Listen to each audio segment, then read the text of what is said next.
Hello friends, welcome back to another Godot tutorial. My name is Jacob, and today we're going to be going over a tutorial about editor plugins. This will be a fairly brief tutorial, but stick around to learn a very cool aspect of the Godot engine. Editor plugins allow you to change the editor itself. You can add buttons anywhere in the editor that you would like, and of course, what you see before you is the code from my tool scripting video. If you haven't seen that, you can check that out in the top right corner of this video.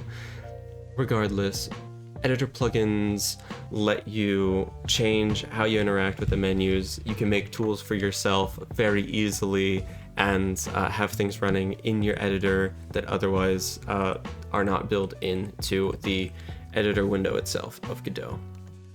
Now, the first thing to do when creating your editor plugin is to make the editor plugin scene itself. What we're going to do is make a new folder for your, I'll just say plugin.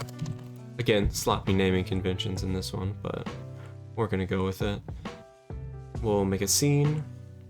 Hey, just realized you do not need to create a scene. Sorry about that little mix-up. What I do is I create a script, rather, and make an editor plugin.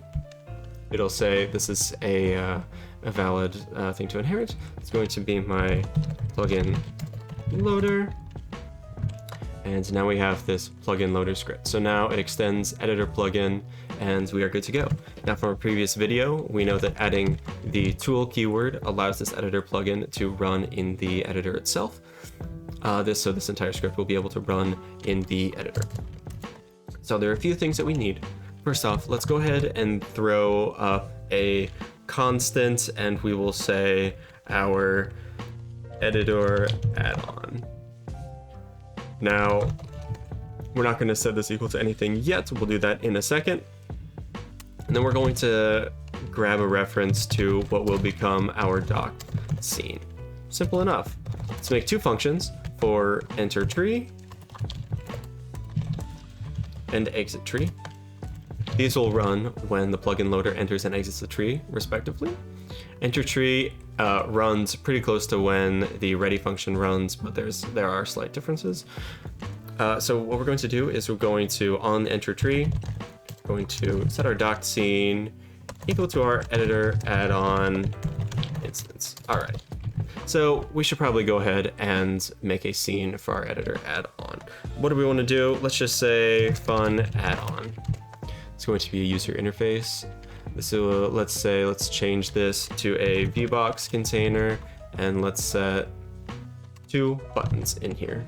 Set the first button to say hello there, and this one we'll say goodbye.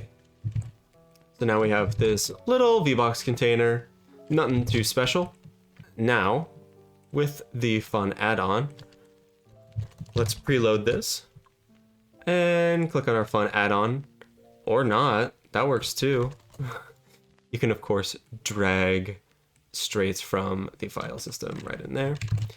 You preloaded this, fantastic. And if you'd like, you can instance this, but you can't instance in a constant. So upon entering the tree, we're going to preload this, and now there's a special function, add control to doc. So this function is native to editor plugin, and let's go ahead and take a look at all of these functions. So add control to doc, it takes a doc slot and a control node as parameters. It adds the control to a specific doc slot. So let's go ahead and take a look at the doc slots. So we have all of these doc slots, and you can play around with these just to see where they go. This doc slot max is just the number within the doc slot enum.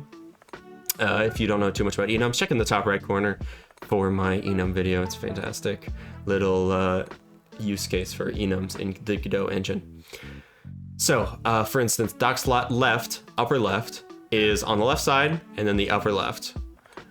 Doc slot left, bottom left, down here. Left, upper right would be in here, there's nothing there. And bottom right, same thing. Same thing on the right side, you can imagine all 4 over there. So you can play around with those. What I like to do is use the upper left. If you've seen a couple of my other videos, I like to use dog slot. Upper left. Actually, for this one, I take it back. I want to do upper right so that it goes into this instead of on the left side. And now what we're going to do is input our doc scene because that is our control node. So now on exit tree, we need to make sure that we are removing this. So there's a function, remove control from docs. This will remove the doc scene from your editor window, and then we will clear this up. So this is important because if you aren't necessarily using it for your entire editing, maybe if you only want to have this active for, say, when you have a certain kind of scene on the screen, right? If you are editing a certain kind of scene, if you're editing, for instance, your cookie scene, you could call the function within your add-on, your plugin loader, call the add-on, and then you could mess with that cookie itself. So here we go. This is all we need to do for this, but nothing's happening. We don't have our fun add-on up here. What do? Well, we need to make sure that this is added to the scene tree, and for it to be added to the scene tree of the editor, we need to add it as a singleton. You can also add this as a plugin. If you have a plugin, this is how most plugins are added to edit the editor itself. And so right now we're gonna go to project settings. If you don't know about singletons, maybe I'll do a video about those later. Let me know in the comments if you'd like me to. Essentially, they are scenes that are always active in the scene tree. So we have our plugin. We have our plugin loader. We're going to do this. We're going to name it plugin loader, and then anywhere within our game or the editor, we can call this plugin loader. Now we're active, and you see that there is now a control tab.